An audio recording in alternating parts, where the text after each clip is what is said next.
menjelaskan tentang sejarah kurikulum di Indonesia.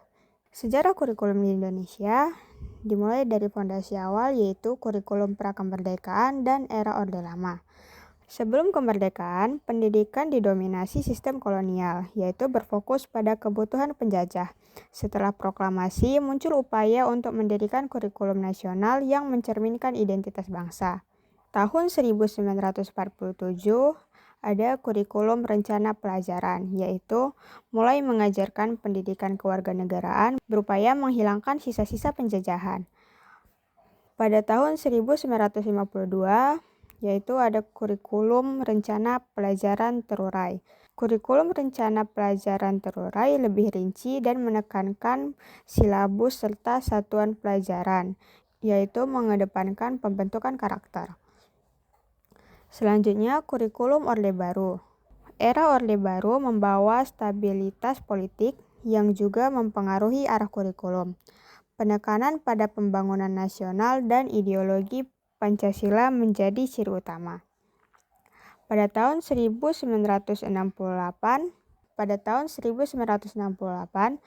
kurikulum berorientasi pada Pancasila dan pembangunan, yaitu menekankan mata pelajaran pokok. Pada tahun 1975, kurikulum menggunakan pendekatan tujuan instruksional, yaitu lebih terstruktur dan berpusat pada guru.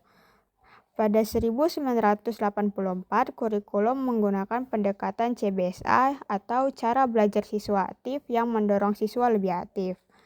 Dan tahun 1994, kurikulum menggunakan integrasi muatan lokal dan konsep belajar tuntas untuk mempersiapkan sumber daya manusia. Selanjutnya, masa transisi menuju reformasi pendidikan pada tahun 1994 sampai 2004. Pasca reformasi, kurikulum mulai bergeser ke arah desentralisasi dan otonomi daerah.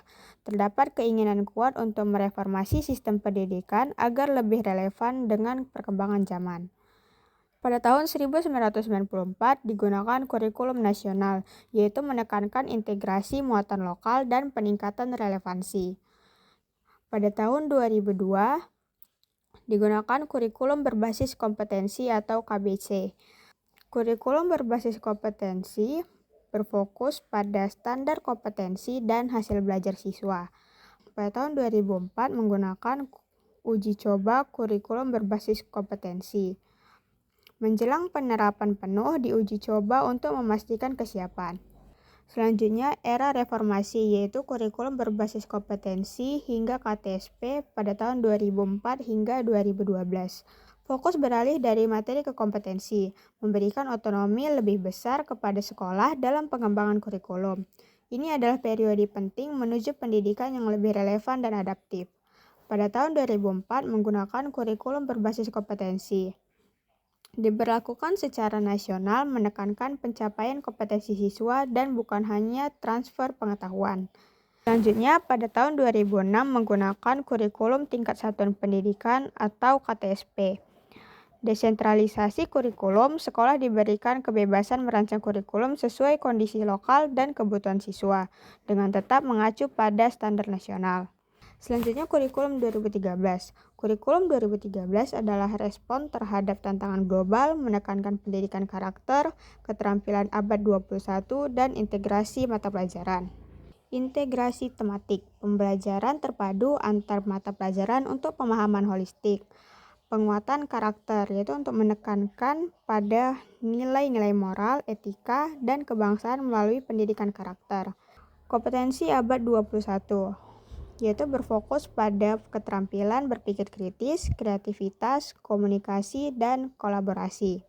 Dan yang terakhir adalah pendekatan saintifik, yaitu untuk mendorong siswa mengamati, menanya, mengumpulkan informasi, mengasosiasi, dan mengomunikasikan.